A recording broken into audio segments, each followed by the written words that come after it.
All right, I'm Dr. Susan Stewart. $5.99 is the class. Fun you are going to have. No, if you like puzzles, that's what this is. Well, I don't like word problems, and I don't like a lot of puzzles, but man, some research puzzles get me going. That's so sad. All right, I have 2 course shells set up. One is for you, the blended class, and one is for the online class. Can everybody hear me on this, who's online and streaming in? Yes, ma'am. Greg can, and Yes. you are,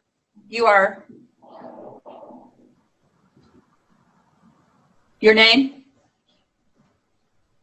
Me? The person with, Yes. is it Alex? I'm Logan. Can you hear me? Logan. Oh, okay. Sorry. Gotcha. I We'll really come can't to your tell when you're introductions talking to in me. I'm sorry. Okay. Well, I guess it showed your thing, but anyway, your name. Whenever they're speaking, it shows up. Okay. So, all right, good. First, we're going to start with introductions. Oh, and I guess it would be really nice for you if I did this.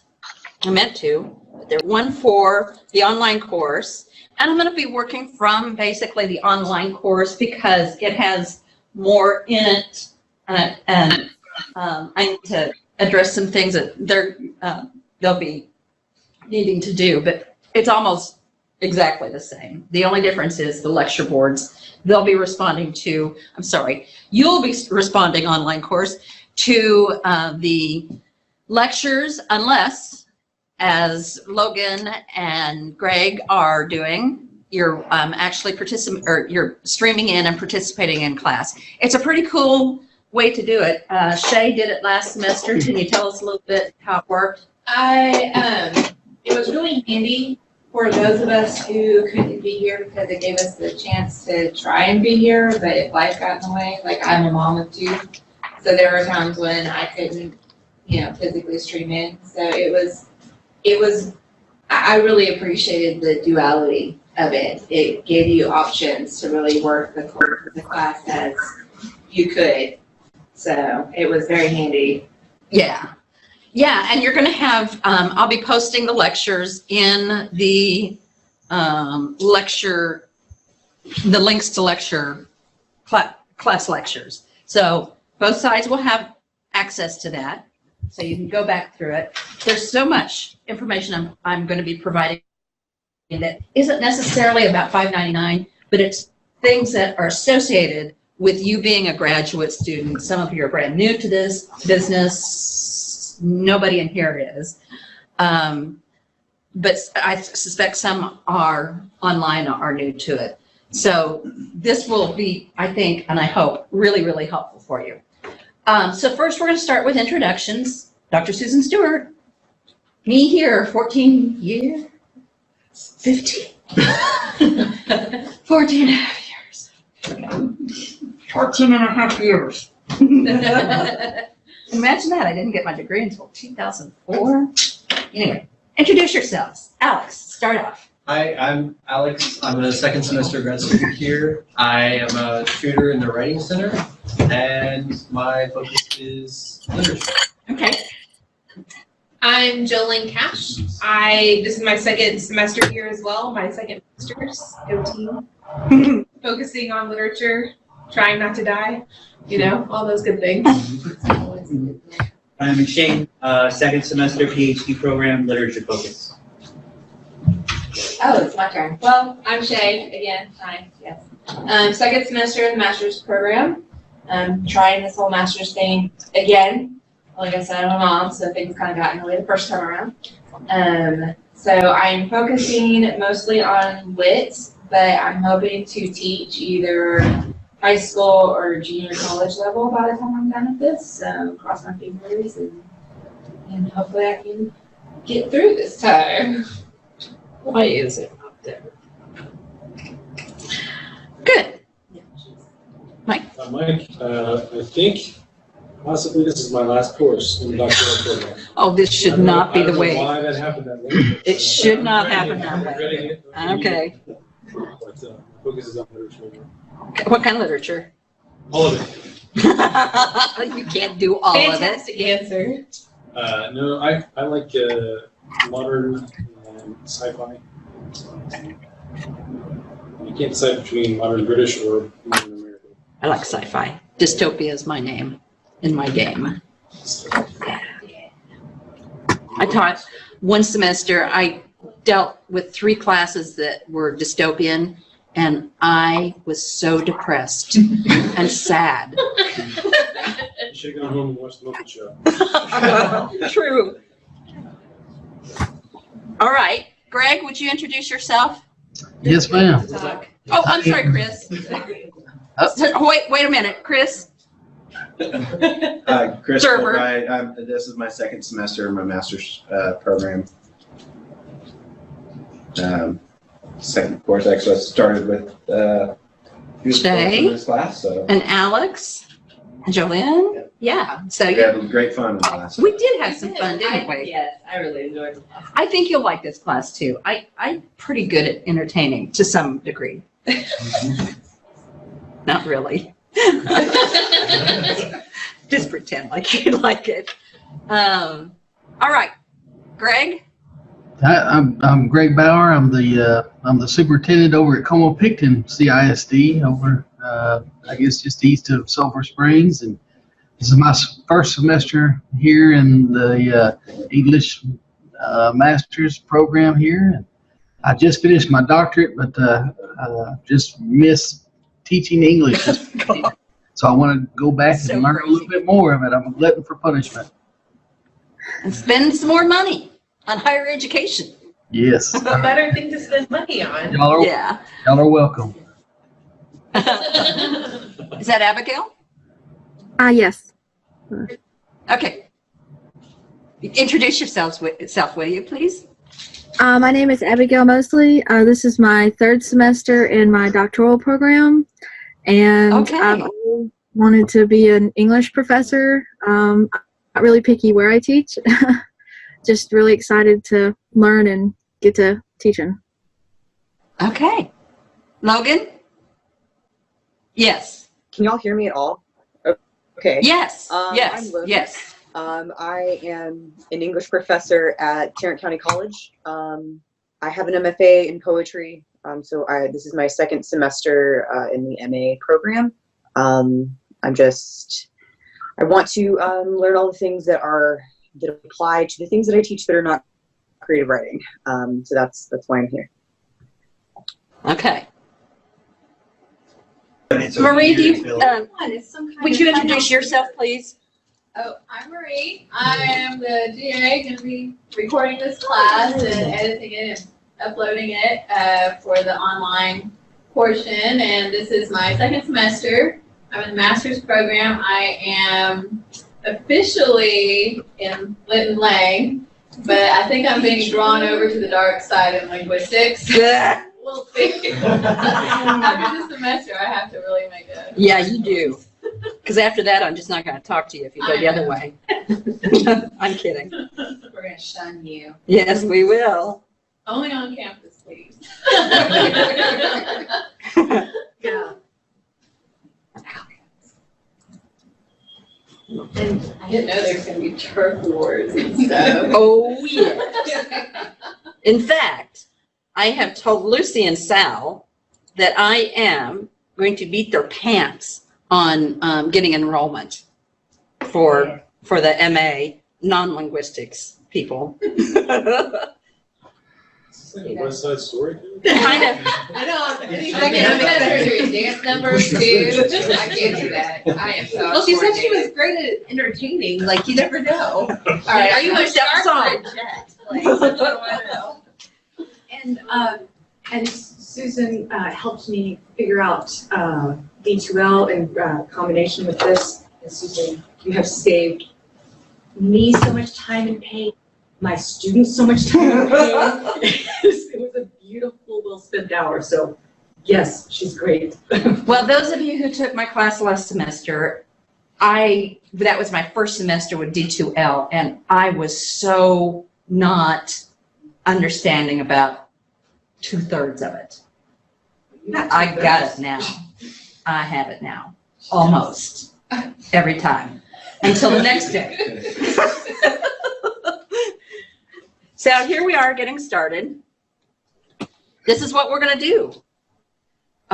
We've started there'll be things that we do every semester, every class at the beginning of the class, and we'll be taking care of new and old business, mainly old business, but some new. We've already had our introductions.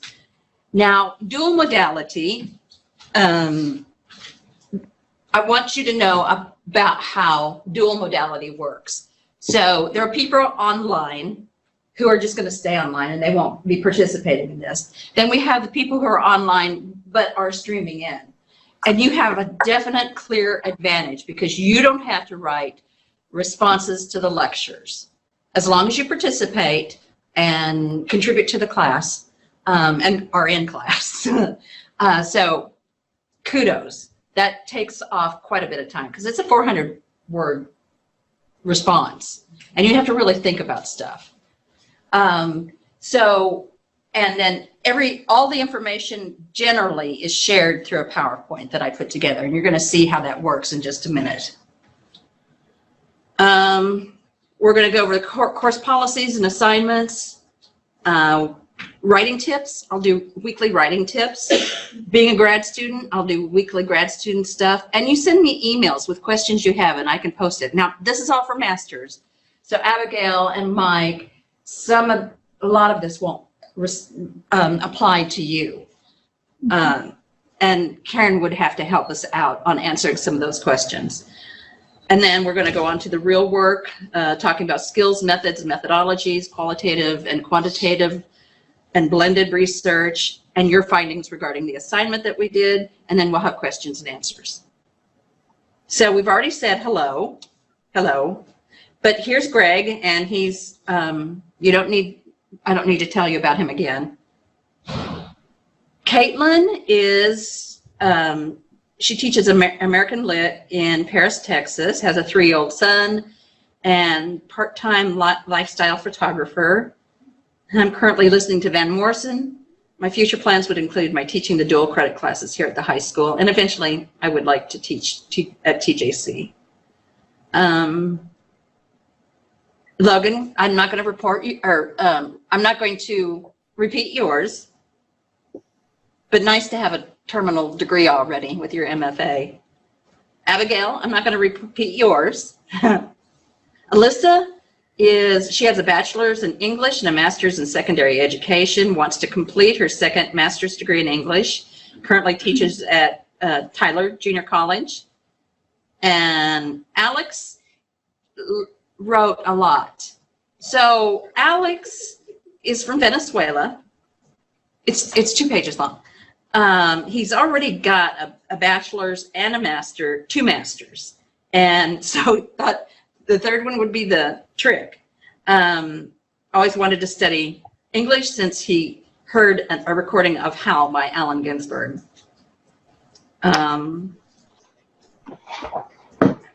He's wanted to study English ever since, oops, that's a repeat. When he came to the United States at the age of 19, I had an ESL teacher who would play Bob Dylan songs and have the students transcribe on paper what they heard. I screwed that up, sorry, because I didn't get it all in, actually. Here, let's do this. I always have to figure out where I am. This is the W. But you can see how how I'll be sharing information both ways. What am I looking for? I'm looking for the discussion board. Introductions. He was the first one. The top one. Oh, there. I don't know what I was trying to look for. I see. Okay. So he's married, I think. 2 girls. And I tend to be wordy when writing, so learning how to be more concise, yet clear is something else I need to work on. Well, it just depends on whatever it is we're doing with it as to how concise you have to be. And who else do we have here? Greg, Caitlin. Is that it? Carrie. Kara. That's me. No. Yeah, that's Logan. Oh. There's more. Oh, I know what the deal is.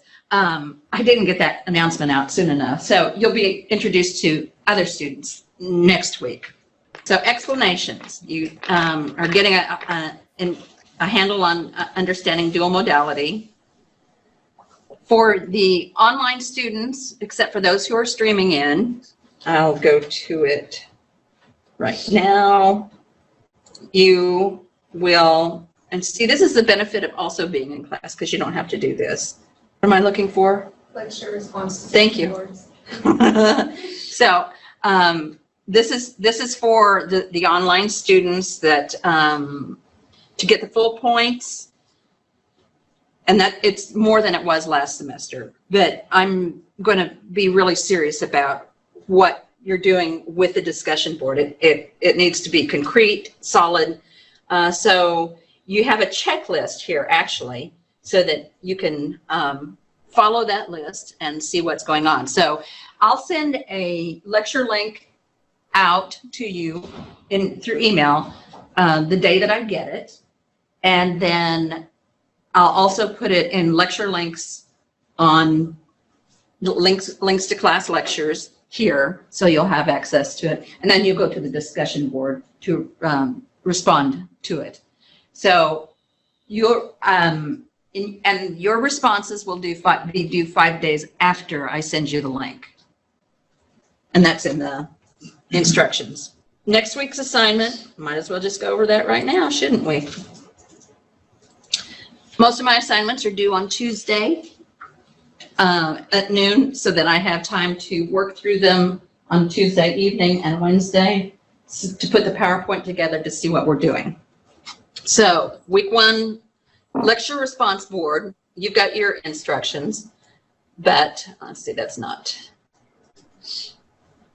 You have a search assignment, and it is an annotated bibliography on bibliographic essays. It's meta. Meta means around, above, beyond, on. So I once saw a sign that said "Watch for signs." It was a, I'm serious. It was a meta sign. And so the question here, identify 4 bibliographic essays dealing with the topic in English studies and provide a brief summary, 250 words, not counting the bib info of each essay. Identify the skills, methods, and methodologies, and we're going to be going all of that today, used in each essay. Quote from each essay, but quote no more than 10 words in each entry. Provide a list of 5 to 10 keywords. We're going to be going over that too for each essay, and that's not counted in the word count. So you need to know what English studies is to start with. Does anybody have any idea? Anybody? You better, Ryan. Composition, rhetoric, literature. Okay. We went on that, we spent a lot of time on that boat. We did. It was the related fields. It was, it was such a proper definition too. I don't remember. I'm just going to stay with the related fields of English. Yeah. I can't remember it exactly. I just hoping you would. It was really good though. I'm being pretty loose about it. It has anything to do with analyzing texts, basically. So whether it's a linguistic, whether it's a spoken text, a written text, and in terms of composition, in composing. But you know what you do, right? I'm sure you know what you do. What you do? I'm going to actually go to books, Google Books. Books.goalkicker? Okay. What? Oh.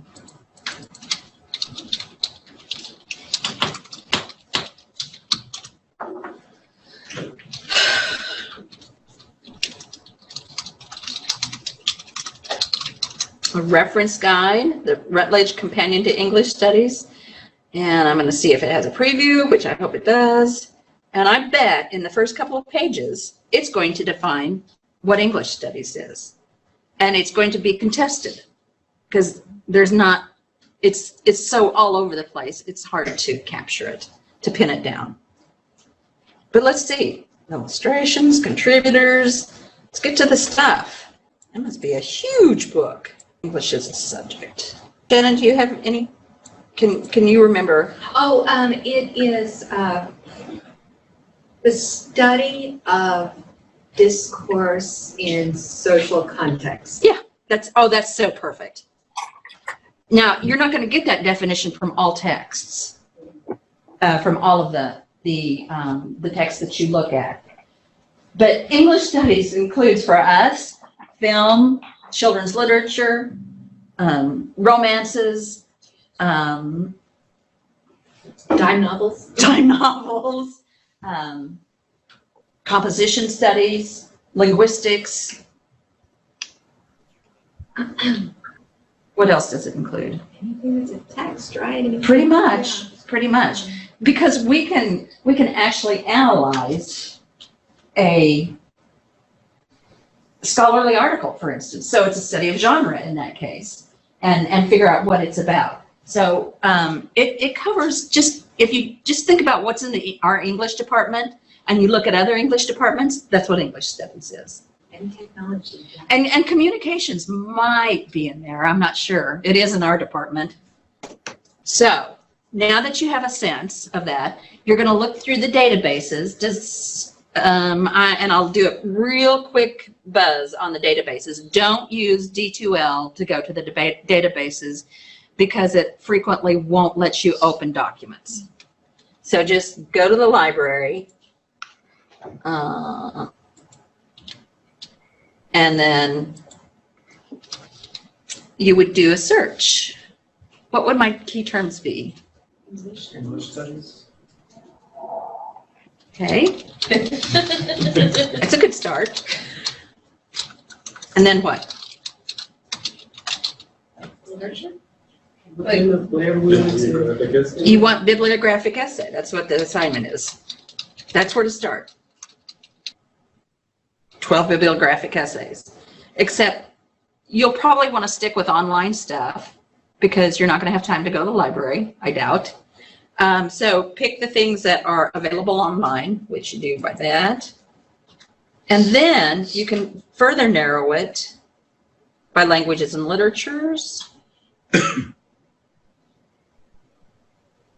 Yeah, so there's plenty. So I'm going to get out of that before you see too much. Done. Because I'm all about being secretive. And you will turn that in to the assignment, and it is due on January 22 at 12 noon. 40 points. Should be a rubric attached. If there's not, there will be. Rubric, oh, that's for the discussion board. So I'll put together a rubric for assignment 1 so you'll know exactly what's going on. Questions so far? Online? No, but just a topic within the English studies, and it doesn't matter what specific area. No, just be able to need to. I suggest that you, when you look at it, that it's pretty clear. You don't need to mess with stuff that is ultra dense. There are enough essays that you don't have to do that. Yes, ma'am. So, quote from each essay, but quote no more than 10 words, provide a list of 5 to 10 keywords, and you'll turn that in. And then I'll grade it. And I'll put, the online course, I'll be putting some of your responses on the next PowerPoint that I do. Wait, Yes. So I'm not sure I understand. Are we supposed to, because you said English studies can do a lot of things, so should all of the bibliographic essays be kind of in the same topic? Like, should all be, like, if we No. go something in Doesn't literature? have to be the same topic. Okay. Right. You can have 3 or 4 different topics. All of them can be on different topics. So the So it's almost like a goal survey. is to think about a lot of different factors within English studies? I want you to see different bibliographic essays that cover different topics so that you will be able to recognize a bibliographic essay when you see one, and it will help you know what is contained in a bibliographic essay. Okay, thank you. Does that make sense? Yes, thank you. Always email me too if something's not making sense. Yes. And you just email me and let me know, and I'll get it up and I'll explain it more thoroughly on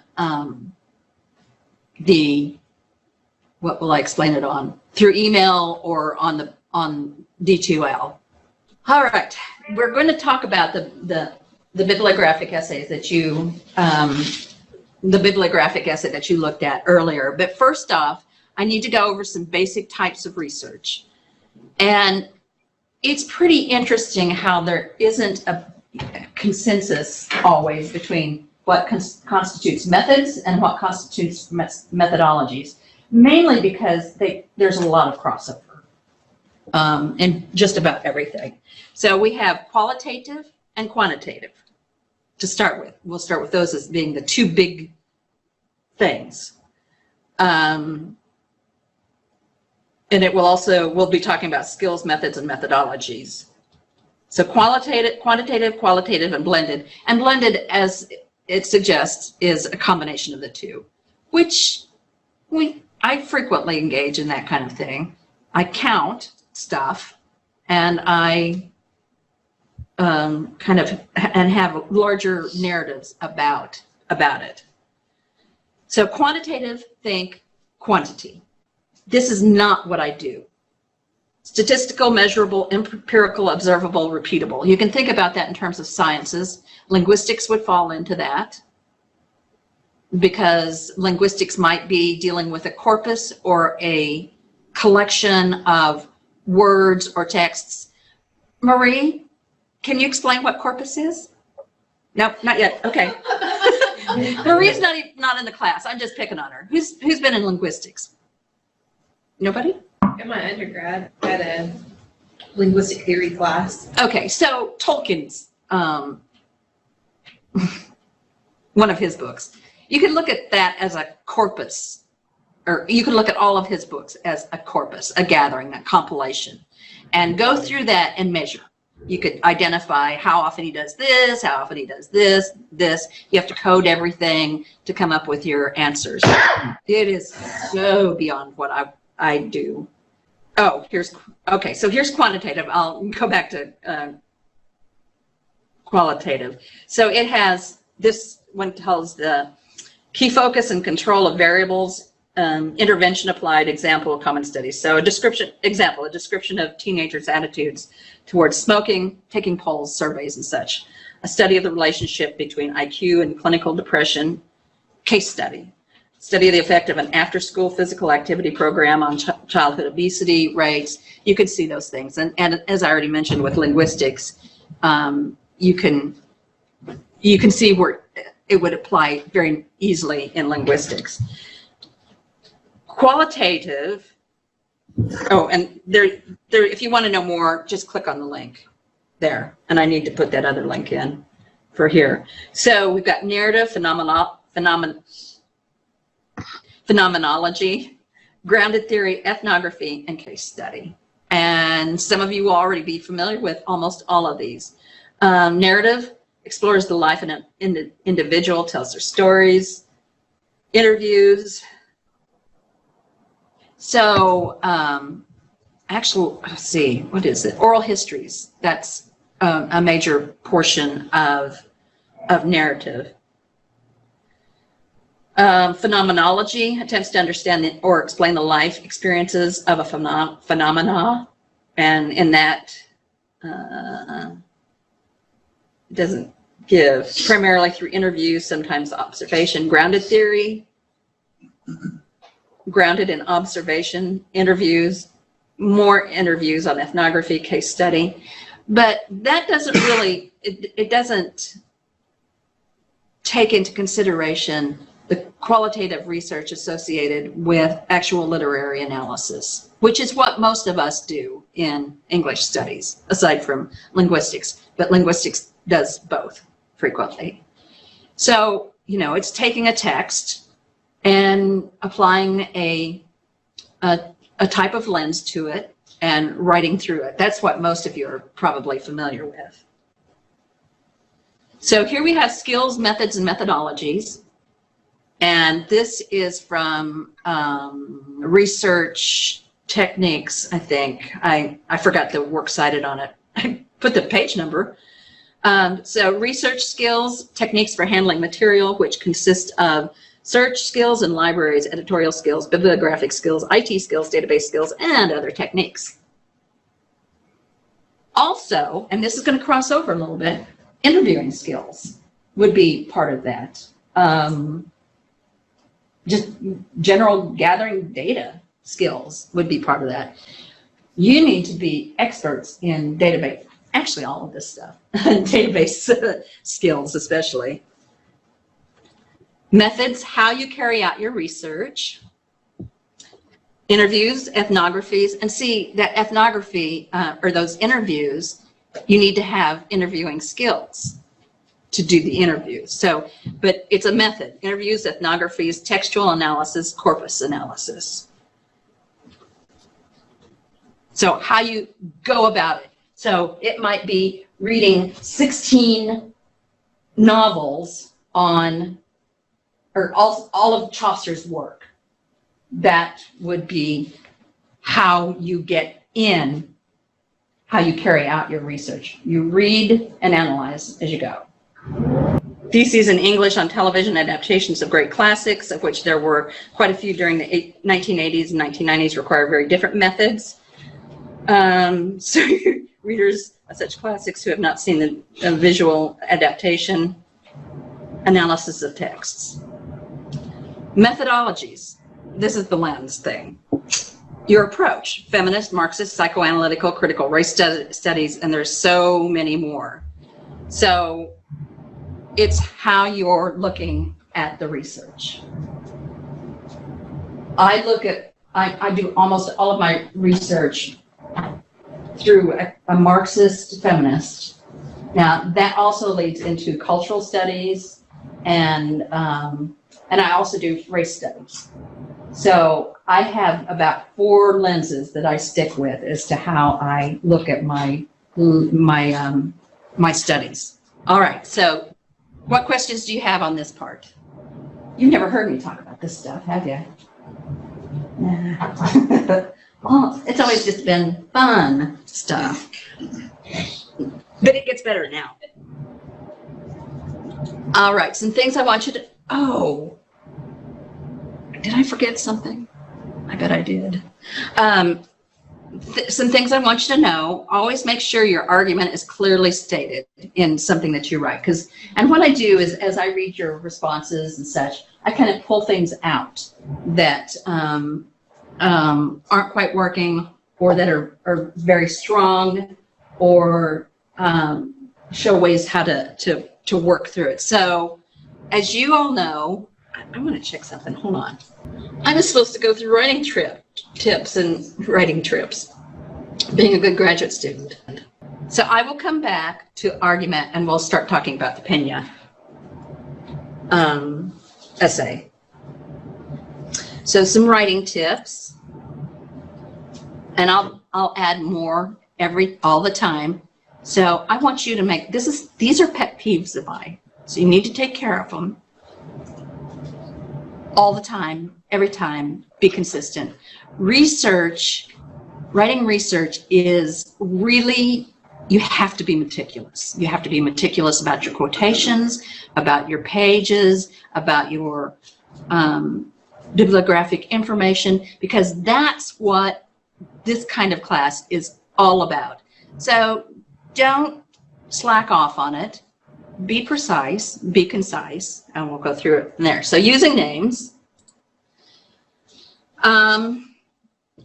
referencing authors or people in a text. The first time you reference them, you use their full name. After that, you use their last name. No use of doctor, professor, miss, Mr., just their full name first and then their last name. If you look at essays, most essays, that's what you're going to see. So that's a really good clue and tip right there, is to actually study the essays that you read that I assign. Define your terms. I think we're gonna, okay, yeah, define your terms. So Don't assume that your reader knows the key terms you're using, for most are contested. So this is about what we were talking about with English studies. So if I said literacy, how would you define literacy? Greg, how do you define literacy? Well, you put me on the spot, didn't you? Sorry to put you on the spot. I'll do that. Literacy, what you read and how you read it. I don't. Okay. Abigail, any ideas? I just take it as the ability of someone to read and understand what they're reading. Okay. Logan, ideas? I think in its basic sense, yeah, the ability to read, but I also think it suggests like familiarity, anything ranging from familiarity to expertise, right? Sort of the level to which you know or understand something. Okay. In here? Must I call on you? Alex. Could be knowledge or awareness of something, like a culture or something, or a cultural practice. Being literate in a cultural practice. Can you give me an example? I judge speech and debate on weekends, and there's a lot of like really specific terms that, like, if you heard them and you were not in that culture, you wouldn't really understand. Yes, the lexicon. Yeah. Yeah. Jolene? I was going to add to it kind of the route that Alex is going, talking about how like you can be literate in teenage slang Yeah. or not. Yeah, and it's not necessarily being able to read. It's about, I think what Logan, actually what all of you said is that it's about being able to comprehend something, whether it's written, oral. The skill set. It's a skill set, exactly. And so my mom and dad are not literate in feminist approaches or cultural studies. I guarantee it. Those of you who are in grad school, we're literate in a lot of areas, in a lot of ways. Shannon, would you contribute anything to literacy? Because you kind of know about this stuff. I would say good stuff thus far. Yeah, I think so too.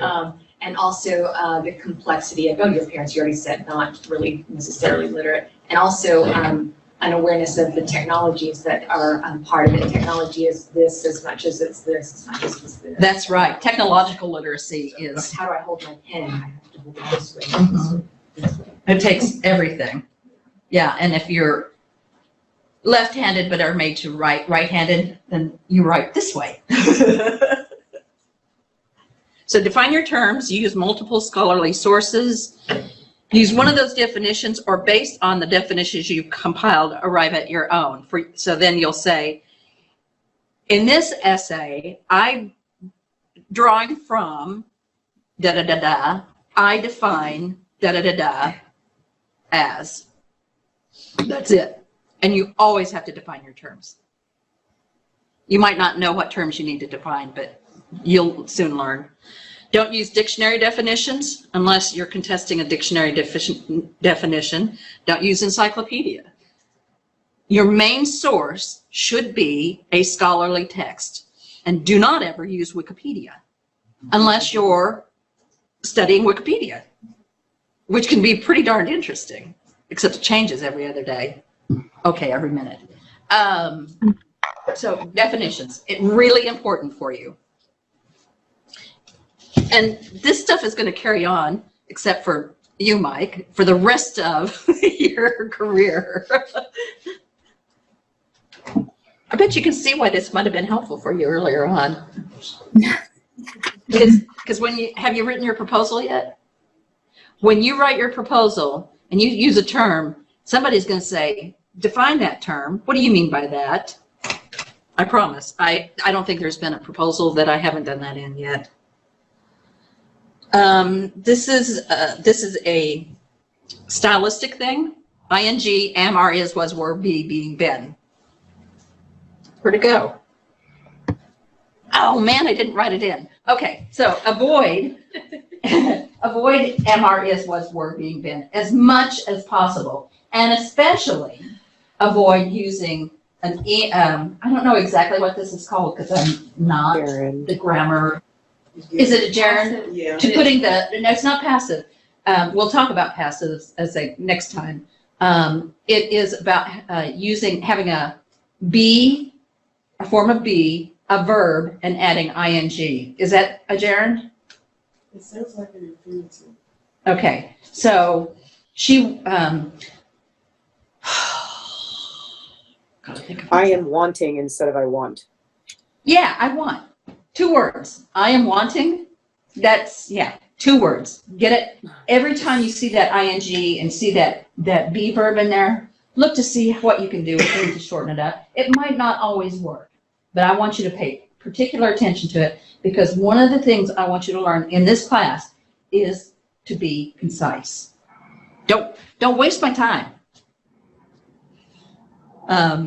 I'll charge you $1 for each word that you don't need. I am going to be so wealthy. We're not writing together anymore, Susan. I think I believe, no. I want to say, who cares? Abigail, do you have a dog?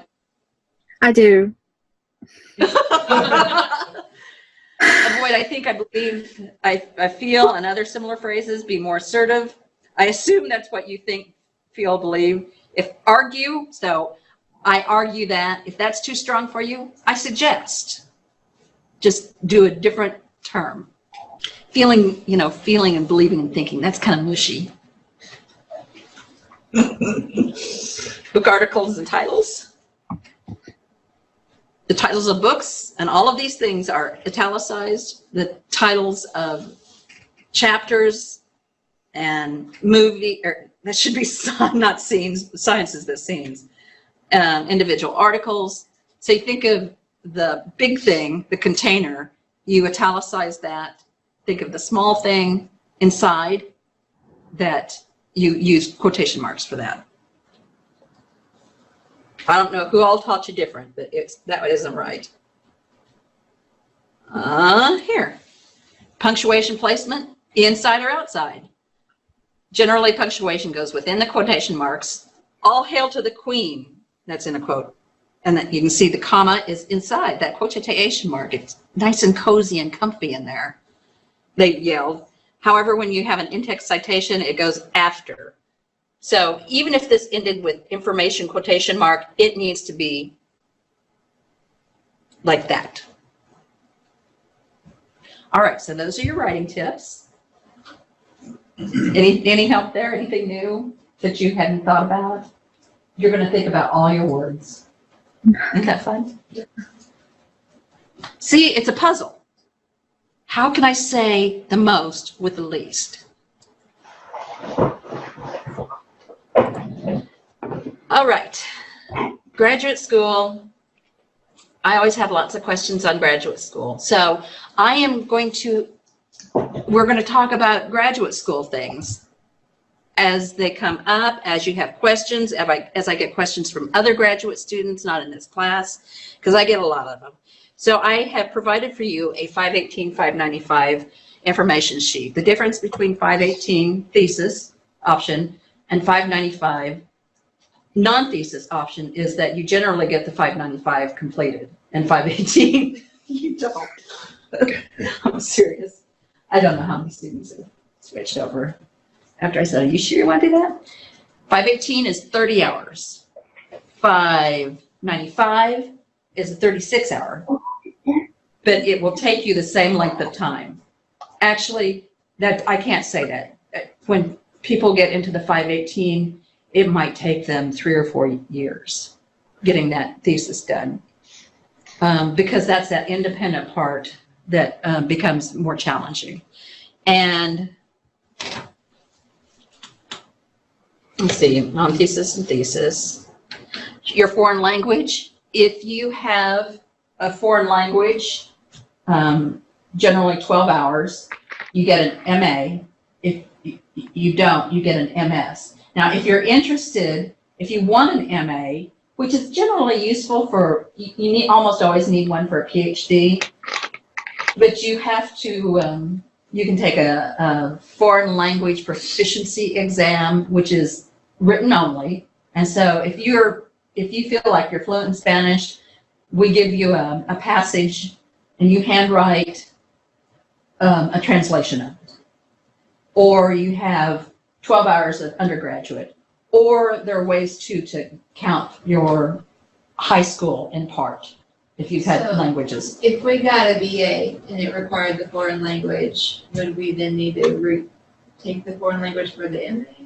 Is that what you're saying? No? No, if you have, well, as long as you have the foreign language. Because Yeah. I got the BA. Yes, you do not have to take it again for the BA is enough. Are you happy? I'd have to brush up See? on my French again. I made everybody happy. Okay, so I was talking, that's not it. I was talking about the 518, 595. I'll go into more detail with that later, but there's a chart of what you have to do. And you have to do things on such a much, an accelerated pace to get through, to do the thesis. So doing the thesis means that you have to form a committee, you have to write a full-blown proposal, you have to defend that proposal, then, I'm sorry, you have to write an exam, you have to do an exam, write an exam, and then you write your proposal, and then which is going to be about anywhere from 15 to 20 pages, and then you write you defend it, and then you write your thesis, and then you defend it. Gracious. 595, you do the exam, it's a standard exam. It's a annotated bibliography with an introduction to it, and which is actually something like what you're going to be doing this semester. Annotated bibliography. The proposal is 1 page, and then the final product is a bibliographic essay. And so you have the entire semester then to write that paper? Yeah, but Just to you make actually, your proposal up front? yeah, all the work for the 595, everything is built very specifically on one. So the first essay is a bibliography, and you turn that bibliography into the exam, the annotated bibliography. And then you turn that into your proposal, that kind of thing. Is there a lecture component then that's No. going to take you through it? No, it's, I'll show you next week, I'll show you what it looks like. And you'll see what I do. Is that okay? Okay. Just help me remember that, all right? But here's what the advantages, extended writing project. And that can be an enormous value to write something that's 60 to 75 to 100 pages. The disadvantage is you don't complete it. And you don't get the number of courses. So the advantage on 595 is that you do get those extra courses, and it just depends upon your research goals as to whether it's an advantage or disadvantage. If I were doing it, I would I don't know, I'm used to long stuff, so I don't know, it wouldn't bother me. It seemed like when we were talking about this last semester, you said, I mean, for most of us in here probably as English majors and therefore probably writers too. Mhm. I mean, writing a long paper, I felt like, well, I have to take 2 less classes, so maybe I would go the thesis route. But it seemed like after our conversation that you said the majority of the hard work is really just organizing the people in order to get your community together. It really is. Because every step that you take has to be in concert with your 3 committee members. Did you write a thesis from your master's? My master's is like. Oh. Yeah. All right, so there's that. Did you write a thesis? I did not here. Oh. I was at another university, but yeah. We didn't have an option. We wrote it. Oh, okay. Okay. The only option for other than a long paper was some kind of study, some kind of field work, some kind of alternate. My master's didn't have a thesis, the first one didn't. It was just a big research project. I did one as an undergrad and I enjoyed it. It took a I was year, thinking, but I enjoyed it. I was already kind of thinking down the road of where I might want to write it. I mean, I'm a student researcher.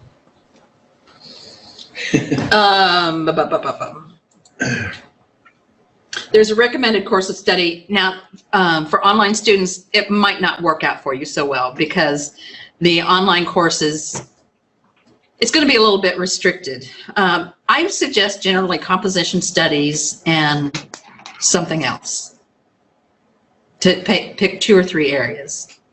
Composition studies will never fail you. Yep. That's right. How many job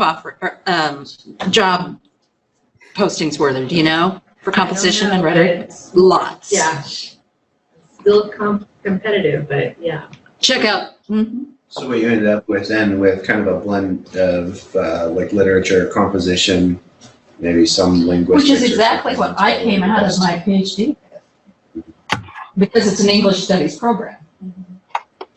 Like this one, we sit on each other's dissertation committees a lot. All the time. All the time. And so we just see texts, right? Just looking at it from different angles. That separation between literature and composition is arbitrary. Yes, very much so. In fact, I got my pedagogy that I apply to literature through composition studies, if that makes any sense. And composition is a lot more than pedagogy too. Oh, way more. Well, that's how I learned to read a text, in some ways. Okay, and then what courses you can take, be sure to look that over. Some of the, I don't think I need to go through everything, but you should go through everything. So this one is, generally you take any English non-linguistics course, and that includes 700 level course. If you want to take a linguistics course, take 555 general linguistics. But you have to ask the professor, because those classes are reserved for applied linguistics and TESOL certificate students only, generally. So keep up on these. I'll post to them pretty consistently. You have questions, you send me, I'll answer them on this. Okay? All right, let's talk about that assignment. Are we having fun yet? Holy cow. Where am I? Any questions from folks on streaming? No, ma'am. Complications? Anything? Nothing? Okay, good. Now, I bet you, I'm looking at the screen, which shows your faces directly to me. So I feel like I'm talking to you, but I bet my face doesn't look like it's talking to you, does it? No. Okay, does it look like I'm talking to you now? Right now, it looks like you're, Now your head's, the back of your head is what we see. Now Yes, we they'll see this here. This is where I Is this saw better? you. Yes. Yeah. Okay, gotcha. It's good to meet you too. So it's that camera. Yes, I last semester, I saw the back of everyone's heads. Oh, So that's why I may recognize names, but not know who any of your faces was. Until you turn your back. Right. When Jolene was all like, I'm the one with the hair up. All right. Yeah. Crazy hair. all right. So I'm going to go back here. Quantitative. Okay, we got the qualitative and quantitative, right? And skills, methods, and methodologies. Now we're starting on the argument. So when I was looking at your summaries, you need to include the argument in that summary. And you can do it in all kinds of ways. And here are some that were sent in. Pena argues, as the title, oh, no, this is mine. Pena argues, as the title suggests, it's time for scholars of American Studies, AS, to revitalize, so I could say words, to revitalize, quote, revitalize and here you have the quotation mark within a quote within a quotation mark, and here's how you handle that. So this one is revitalize a single quote. With these, make sure your quotations are consistent. Either use curly or use straight. Don't mix them up through any of the document. Within the field, and own the responsibility. And this was so interesting. I can't remember who I said. Was it Greg? I don't remember who I said this to, but somebody else used own and ownership in their summary, and I did too. It was the last person's I read. I thought that was pretty interesting that both of us agreed on. This is about ownership. She uses novels that speak. Okay, that comment needs to go. That speak to the dangers and benefits of technology. Shelley's Frankenstein, for instance. Pena also references several scholarly art texts that discuss AS to explain the role technology has served and that offer guidance in that revitalization. And then, Dr. Stewart, you need to proofread. So, since it had to be so short, not more than 75 words, you could see, you know, the challenges. So you have to pick out the big stuff. So here's another one. Carolyn de la Pena uses this article as a platform to speak about the lack of scholarly work on technology within the work of American Studies. She states that it is necessary to examine technology with the scope of American Studies because the two are inextricably linked. Throughout the article, she discusses the correlation. And see, she did it right. There's the linked quotation mark in it there. And there's not P or PP. No PP here. Throughout the article, she discusses the correlation between the advancement of technology and the advancement of people and society. Pena argues that technology studies needs to be repositioned within the field of American Studies. She argues that technology has a dichotomous role to play within our culture. It is both part of our everyday life, but also poses a peril to individuals and society. It is both a physical, material, and abstract concept. Pena establishes the need to transition the framework for technology studies within the umbrella of American Studies. So this, what I'm right here, isn't going to work for a summary. Technology plays an enormous role in American and world culture, where once American Studies incorporated technology studies in the discipline, it has fallen behind in that area. And it doesn't work because it sounds like this is the writer's opinion. And I just made this up. So it sounds like it's my opinion and not what Pena is talking about. So you have to make it clear at all times. Whose work are you talking about? Yours or somebody else's? Anything new? Okay, let's look at the argument. Okay, some ideas about the sub-arguments? That was hard, wasn't it? Everything in this essay is an argument, though.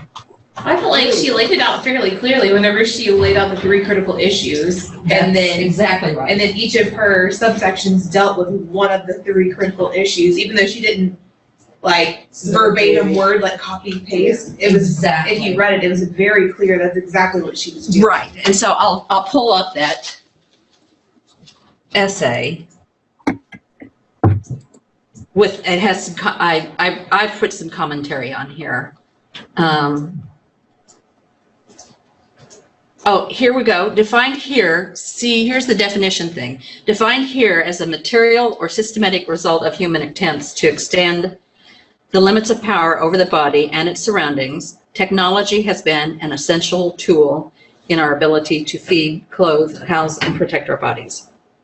So, material or systematic result of human attempts to extend the limits of power over the body and its surroundings. That's the definition. And that's one that she has created. This is an argument in some ways. There are 2 periods. So this part is chronological then. So some of it's chronological, some is by topic. This part happens to be, and what usually happens in that case, it'll be topic and chronological within the topic. But it can be elsewise too. Critical issues. Here are the sub-arguments, basically. Or you can call it supporting arguments. You know, and you know what? When I look to see about an argument, I find the argument, and then I go immediately to the conclusion and see if that person stays on track and that I'm reading the right way. So it's not a bad idea to do that. I did that too. Did you do Yeah, that too? just because the state of mind I was in when I had to work on this paper, I thought, okay, well, I'm going to make sure that I'm focused in on the things that I need to get out of this paper. Exactly. And I felt like that. And usually on a conclusion, you want to write something new, or something new, but you want to reinforce your argument. As I say, fulfill the promise of your argument. I'm going to have to pull up my thing to remember what I wrote. Something else I wrote. I know I did some other stuff in here. This is a sub-argument and a nice transition. Transition and organization. So I'm paying attention to lots of things here that deal, that whether transitions going from one topic to another or one subtopic to another. And then that full discussion of, and the coda, which is another, I like coda instead of conclusion. I like that. It's good use. Key terms. So I saw a whole bunch of key terms that would not be key terms because they would not help you in your searches. You have to, and when you want to figure out your key terms, you have to think about what terms would I put into a search to find the answer to my question. And you have to use a combination. So in this case, these are the ones I picked. American Studies, Technology Studies. That's the big stuff. Those two right there. So what these others do is it's the sub keywords that if you combine with this, then you'll get, and so you take those two and combine it with one of these or two or three of these, then you're on the right track. I didn't know that. I guess I was just like pulling out words that I was like, these repeat a lot, and that's what I was thinking that you were asking. I know what I did too. But And that's all now I right. see. How would you know if nobody's ever said anything about it? We could be super observant. You will be for the next 3 months. But I think we probably all picked the terms that you picked, but we didn't get to that place the way that you got there. Right. And I saw a lot of terms that just would not work with it because they were common words that she used and important words for her essay, but not important in understanding how that works out. So when you write essays, if you write an article for a journal, they will ask you to identify keywords for it. I think, let me see if, this is a little bit of a library exercise. Greg, you know how to use the databases, yes? Yes, ma'am. Abigail, you've used them before? Yes, ma'am. And Logan, have you? Yes. Okay, so you're familiar with them. Lots of ways to go about research in this class. What do I want to do? Right now, I want to look at a specific journal that I think uses key terms in it. And it is going to be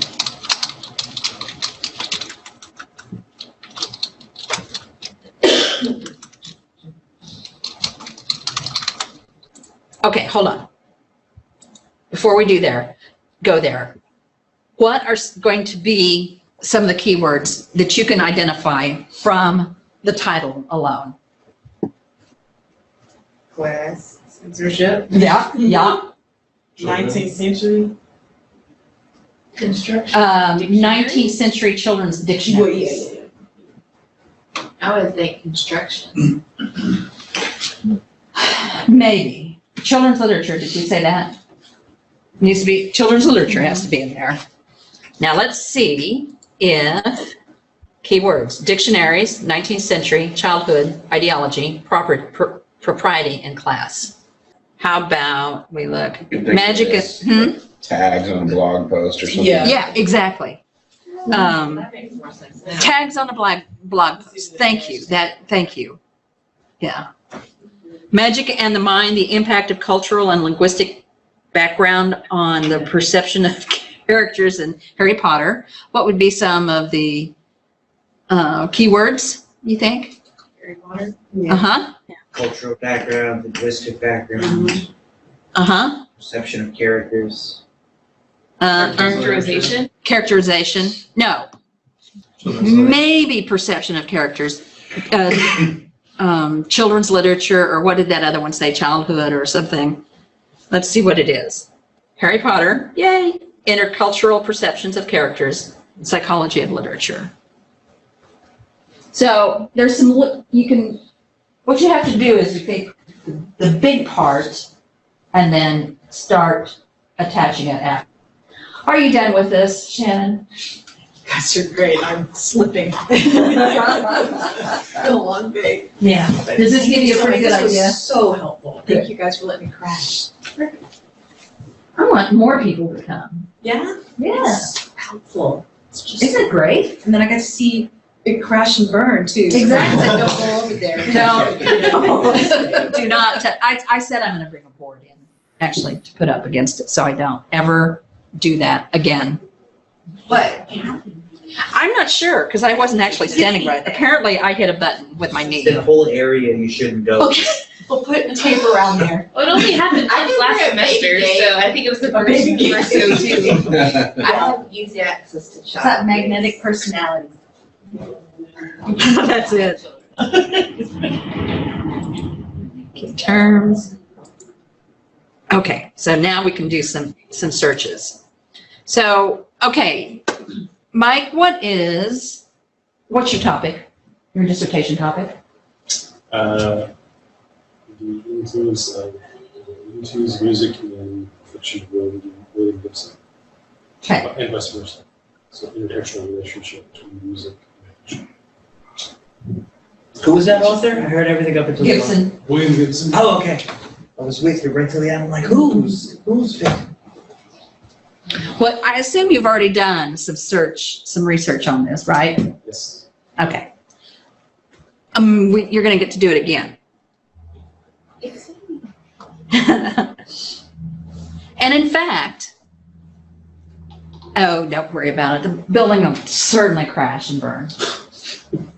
In fact, if you want to, if you have a topic that you want to research, bring it in. We'll do it online and you can see it happen. So if you're stuck on something for one of your classes, we'll talk about it. We'll do some searches and figure out something. Yeah. Yeah. I already know kind of what I want to do in my other class, so it'll be helpful. Yeah.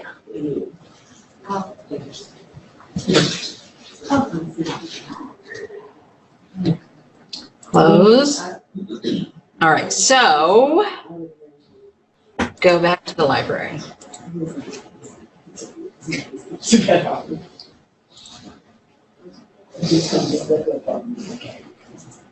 All right, the first thing I'm going to do right now actually is I'm going to show you how I pick my research databases.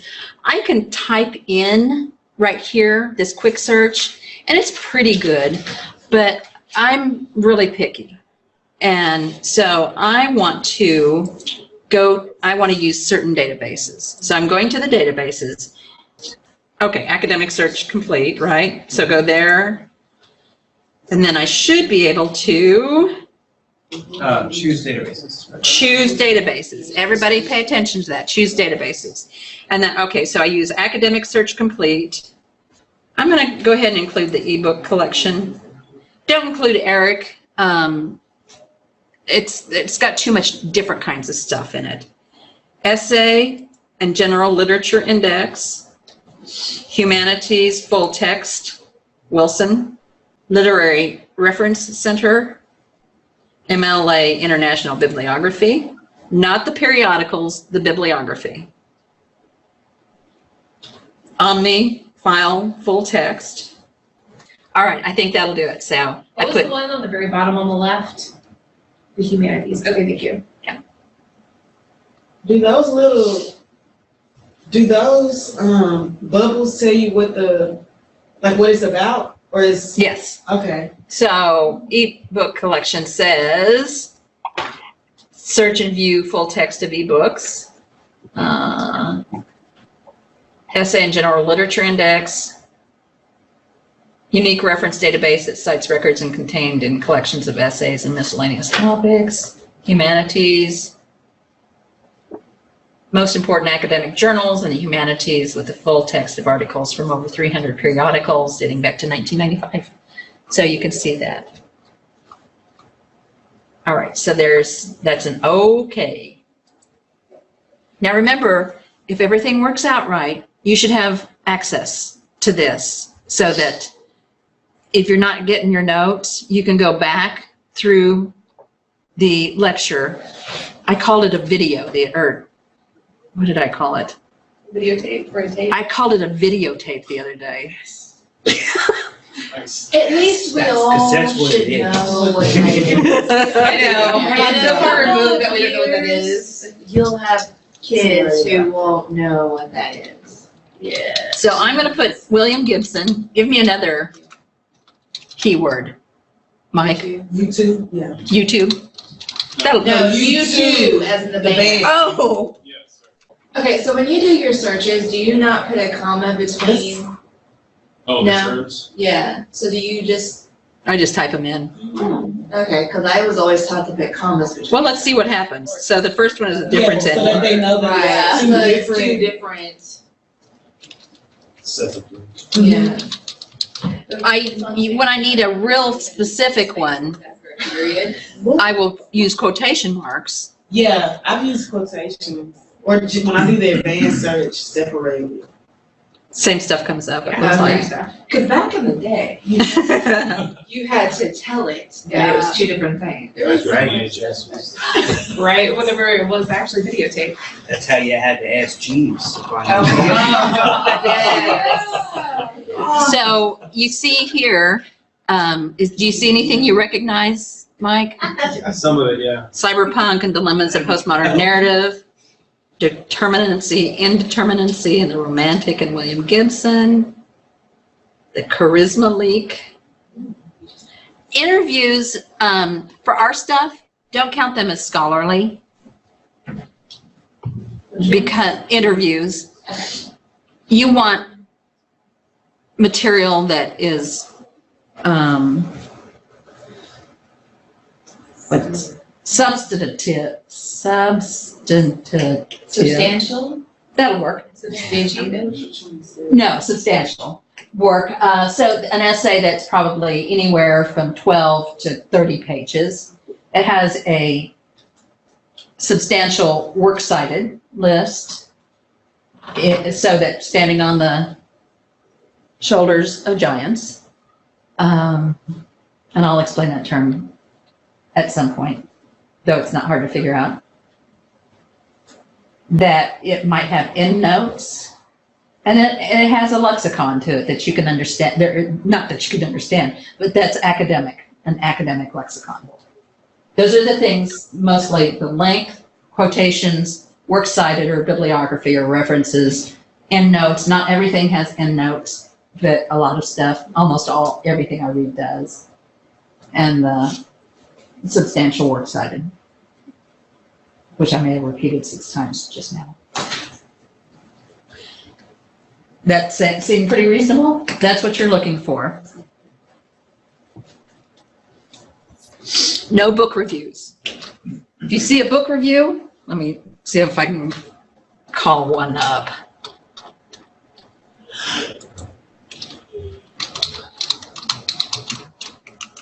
The first one is.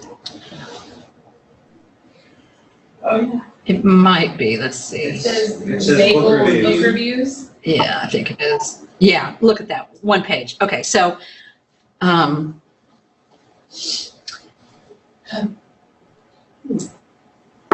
so what you can tell a little bit, because it's going to tell you when it was published, the name of it, the publisher. Sometimes it'll say how many, how long it is, what it costs, that kind of thing. So that's the first clue that this is not an academic, a scholarly article, that it's a review of a book. So you go instead to the book being reviewed, if that's something that you want.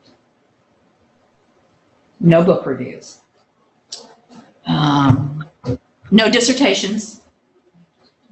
Dissertations have not been through the vetting process, and you can't always tell. I can when I look at a citation, but you can't always tell. So I'll just go to a dissertation. What's that listed as? Dissertations? There are dissertations someplace. I don't know. So don't use this one. Unless it I'm sorry, I should do this. William Gibson.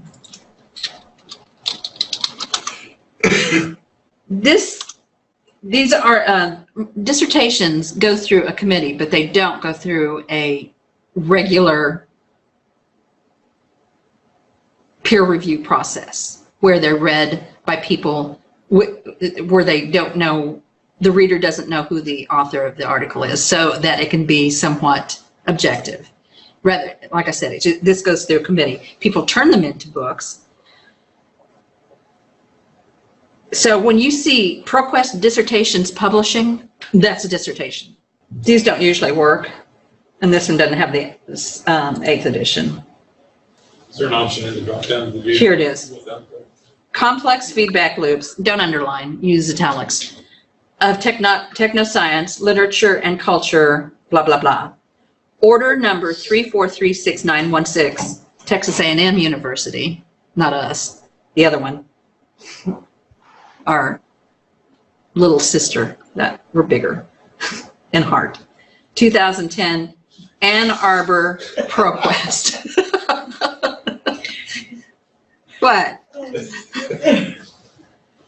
Ann Arbor is a almost dead giveaway because Ann Arbor holds all the dissertations, basically. So if you see Ann Arbor, what are you laughing at, Shay? A friend of mine sent me a gift in class, and they're in bed. I don't want to know. All right, so you get the point. No dissertations and theses. Sometimes you'll see a student, a university publication that publishes student essays, and it goes through the faculty, but it doesn't go through major peer review. So don't use those. It can fool you sometimes. I'll say that. Questions on that part? All right, let me call up the document. All right, so these are things that I was writing out and I didn't quite get it to. Here is your citation.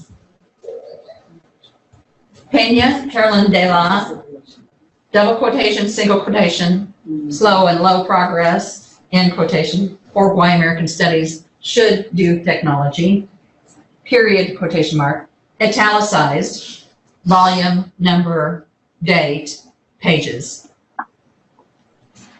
This isn't absolutely necessary, but you can include it. The project, the database, and the DOI. There'll probably come a time very, very soon that the DOI is going to be required. Do you typically use the date access? Because I know some, like MLA says it's not, you can optional. That's the 8th. With the 8th edition, let's just use as little information as we can get away with. Now, this is something you have to ask your other professors. It might be a preference on Yes. their end. Okay. Yes. I don't really care because our technology is such that I can find almost anything with just a few things. And that includes, the DOI is going to be, I'm pretty sure it's going to be required very, very soon. It said that on the MLA site you sent us to. Yeah. It said to include it. But If it said, if it was available. Yeah. Versus the Yeah. HTTP. The UI, yeah. Yeah. Well, that makes sense because the DOI is going to be more static. Yes. Right, and that's what, that I actually read thoroughly all that, and that's what it states, is that the DOI number is going to stay the same versus. Stable, yeah. Yeah, the URL could change depending on.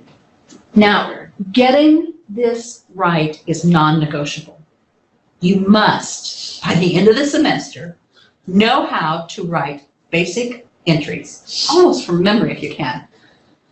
I mean, I still have to look up everything because I've gone from 7th to 8th. So now 8th is new to me, but I've got it pretty much down. But guess what? If I'm not sure, I look. And that's exactly what don't guess. You don't get to guess. not door 1, door 2, door 3. Argument is clearly stated, otherwise you run the risk of your reader thinking it's your observation. Okay, so the organization we talked about, it was topics and chronological, which is pretty standard. Tries to accomplish, detail the importance of American studies, methodological and contextual approach. So I'm preparing you in some ways for lots of different projects, but mainly I want you to see how authors, when you read articles, to see what they're doing, how they're doing it, and then copy that, emulate it. That's how I learned how to write, academic. And we didn't have databases. We had a book. I'll bring it next time. I had it out this time, but it was too heavy. That we had to look and see if somebody else had worked on our topic, had already produced it. Small print, thin page, thin paper. You had an index though, right? Yeah, on paper. And it's icky. I think we had Project Muse at that time. No, we had JSTOR, and there were about 50 journals in it at that time. So imagine what it would be like to not have the internet to find your articles. Or anything, really. Like, my kids do all their homework online now. And I'm like, ooh. In Dr. Rodenkamp's class last semester, she had us do our paper on the historical imprints database. And I mean, it was like, it would hurt my eyes, but she just said, I don't have any pity on y'all because I have to do it by microfilm. That's right. I've done plenty recently that way.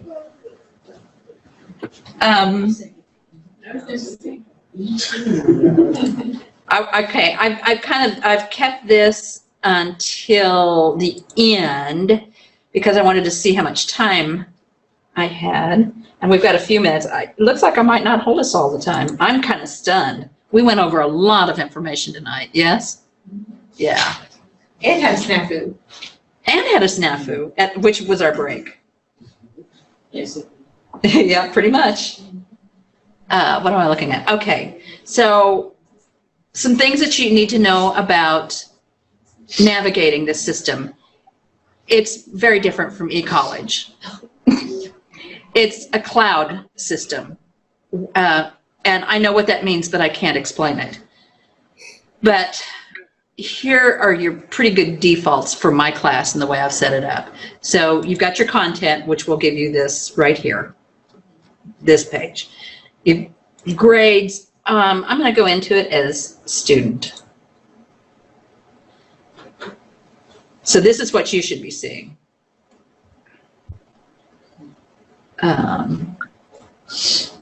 Did you post this little list online?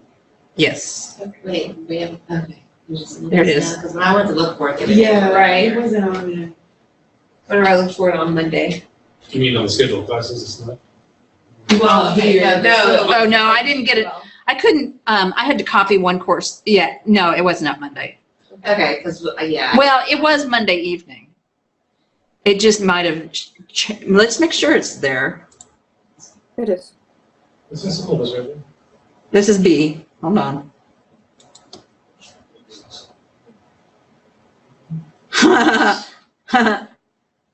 Guess what? I'll get it uploaded. It's not there. Thank you. Because I looked for it earlier. I did too. But you know what? Don't go by the syllabus schedule. Do not. Do not. Yeah, we learned that last. We learned that last time. Things change. We might have a grand snowstorm. Knock on some wood. I don't think we're gonna have one of those this year. There's not. We might have a grand flood. No. It's a grand snowstorm out there, man. It's moving ice. It's ice. That's all I get. But it's called, I mean, it's called like ice. It's everything. They can't drive. So you can get your grades. You'll be able to go to your grades and see them here. Did you grade this assignment that we turned in already, or? I did. She was super quick on the Well, turnaround. The only reason I asked, because I got the feedback, but I didn't actually get a numerical number. It didn't? whenever Okay, I'll look at that and see what happened. So if you go to activities, you're going to see assignments, discussions, quizzes. I don't usually give quizzes to graduate students, and surveys, and I'm probably not going to do any surveys. Standing away. If you click on assignments, it will take you to all of your assignments. If you click on discussion boards, you'll have to, they're in different ways. There it is. So there's week 1 lecture response discussion board and so on.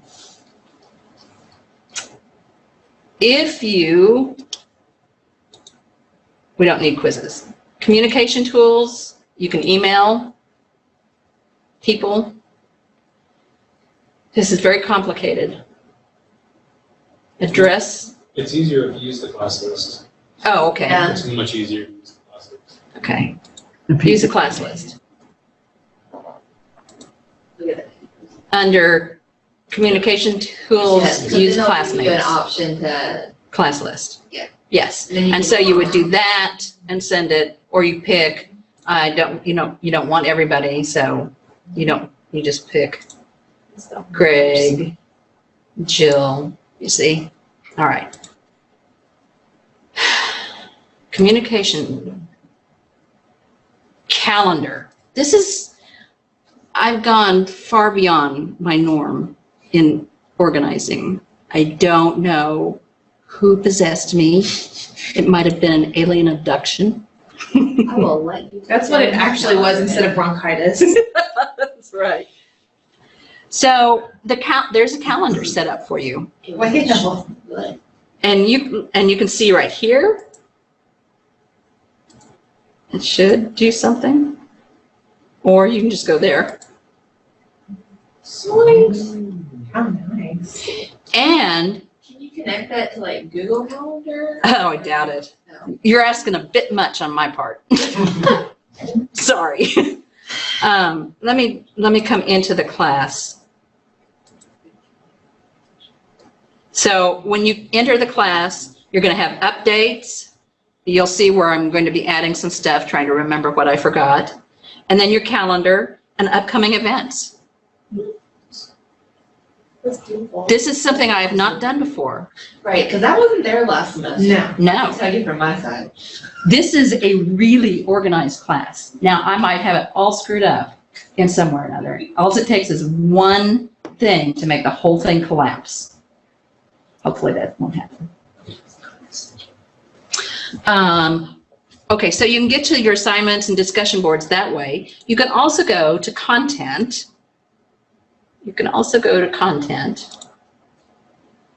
And so in 2, here's your assignment on week 2, do noon, 122.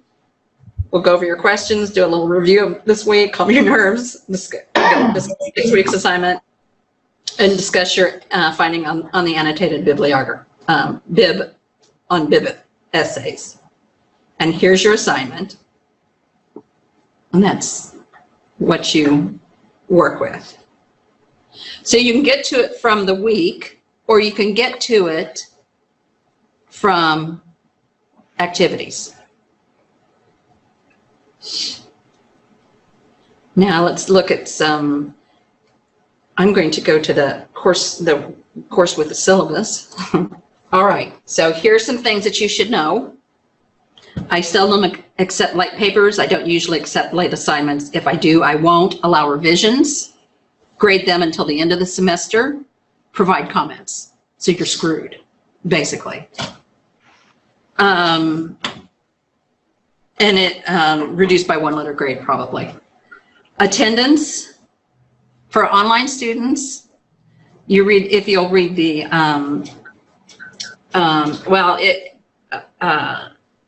you need to engage with class and your colleagues and establish a space, so to speak, in the class. A positive space is best. You'll do that by offering smart, productive discussion board posts and responses to the other posts. You can mark out the responses to other posts because you don't need to do that. I was going to have that one more step. Don't. And your attendance will generally be graded through discussion board posts, the online. Revision, policy, my discretion, but you can't if it's been turned in late. You made an A or B on the assignment, so an A-, no revisions.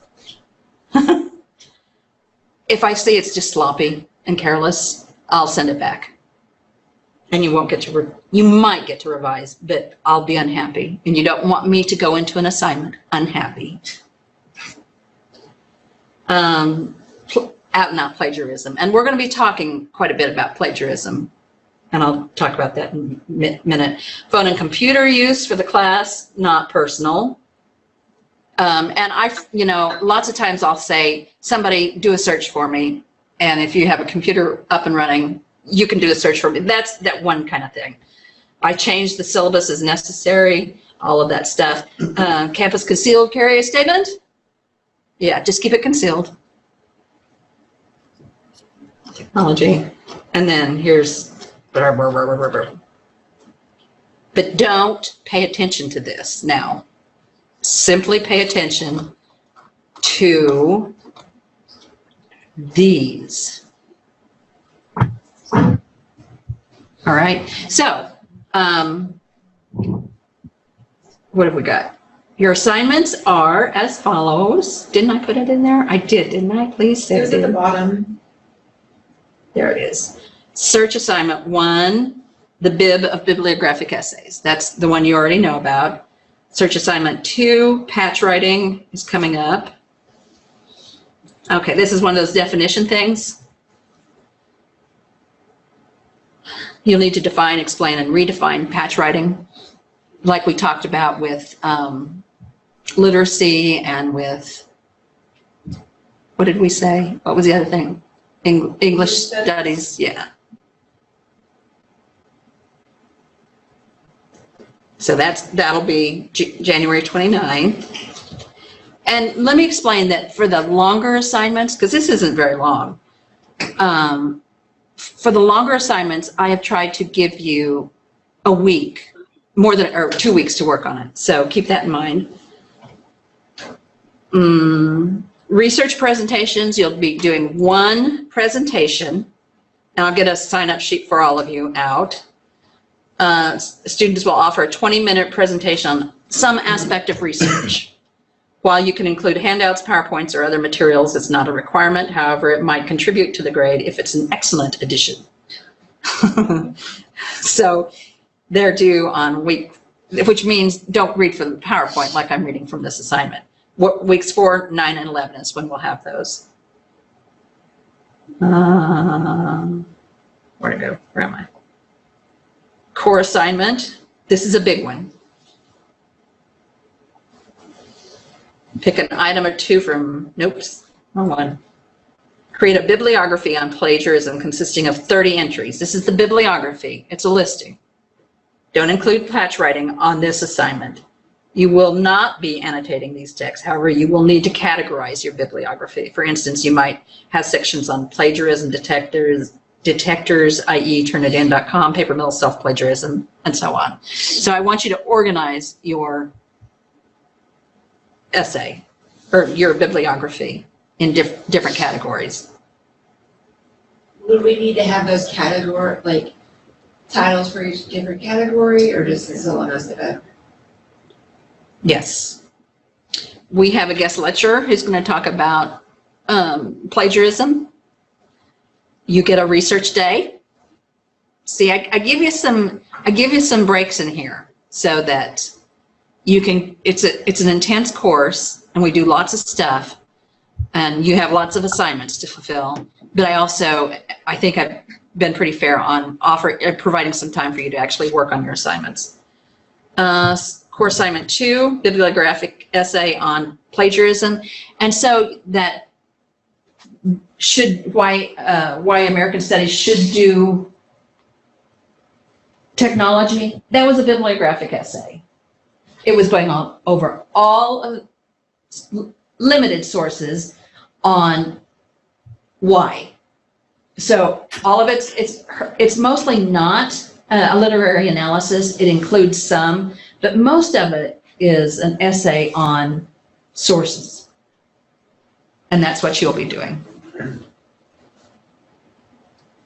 And when you put together that bibliography of annotated bibliographies, and I think it's annotated bibliography of annotated bibliographies, the meta, we'll be able to pull from some of those and look at those assignments.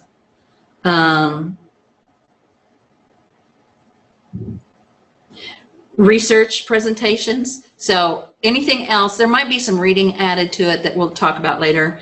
We'll see. Spring break, scapegoating. You're going to do a search assignment on scapegoating, and it reads, it's critical to know the go-to scholars in a particular area standing on the shoulders of giants.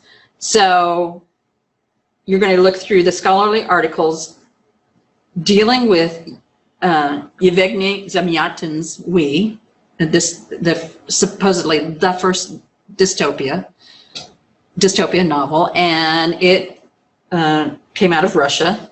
Who would know with that name? What seems to be the go-to scholarly book, provide full bib information, identify 4 scholarly articles, and so I've given you a list of things to do. And that will take some time and some research. There's supposed to be scapegoating there someplace. I'll have to figure that out. Oh, it was in there. It is? Kind of towards the bottom. Provide a bibliography consisting of 5 scholarly articles. On scapegoating and/or violence. Okay. Where does it say that? Number 4, right there, where your cursor is. Yeah. Oh, okay. So you're doing a couple of them. We and scapegoating and violence. Does anybody offhand know who that is? Research presentations. See, that's kind of a breather for you as you get ready to do your annotated bibliography on methods and methodologies. And there's your assignment. And so what I want you to do is you start looking through these assignments, compiling your questions, and I will answer them as best I can as the semester goes on. The final project is, I think this should be a pretty interesting, the ethics of research. It's a very important topic for you to contemplate as you think about research. The final project is bibliographic essay on methods and methodologies. It's your final essay. And it is due on May 6th. So it's during finals week. But by that time, you will be a pro at writing bibliographic essays. And you will have all of my comments on the one that you wrote previously. So, yeah, this is a hardcore course, I guess you could say, maybe. But I can help you with so much. And then you can help me too, because I always learn more things on this kind of thing, on this kind of class. Questions? Yeah. Send them to me. Don't wait till the day before. Oh, dang. Do not wait until the day before. I have a question. Yes. How do presentation days work for online students? online students have a choice of actually doing a presentation like the face-to-face students do, or you can not do a physical presentation and you'll be handing in a PowerPoint or something that does a presentation for us that we could look at, or it might have a recording. What do I say in that?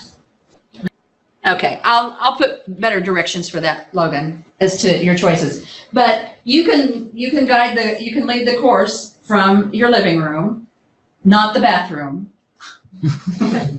Darn. Last semester there was a person who didn't realize he was on camera. That was interesting. Oh, lovely. And I said, "Are you in bed?" I was in bed every time. I know. And he never came back face to face. He never came back online or streaming. So I was kind of disappointed about that. It's a real good student, wanted him there. So yeah, be careful because we see you. Can you see that we see you? Yes. We have an option to turn the camera off. That's right. What else? So I gotta do that. Send me your questions, not the night before, because I'm not gonna answer questions the night before. What are your office hours? The standard ones, and they're on the syllabus, are 10:30 till 12 on Tuesdays, Thursdays, Wednesdays from 2 until 5. And then I'm on campus. I was on campus I would have been on campus at noon, but things slowed me up. So Wednesdays I'm here most of the day. I take a dinner break at 5, and that's about it. And I'm here, and if you need to meet me, if that doesn't work for you, you schedule an appointment with me and we'll meet up. Yeah, I'm all about if you need a meeting, I'm there. Don't hesitate. Anybody from Children's Lit? You need to come to my office, and that applies to you folks online who can get here. I have hundreds of children's and adolescent books that I'm giving away. So Do we have to have, can they be things that we use in our classroom libraries? yes, Okay. they're uncorrected proofs, so they won't be exactly what's published, but yes. Okay. So make an appointment with me on that, bring a box, take books. I have 5 shelves and 5 boxes of books right now. Okay, anybody else? Any other questions? We all good then? Okay. Guess that's it.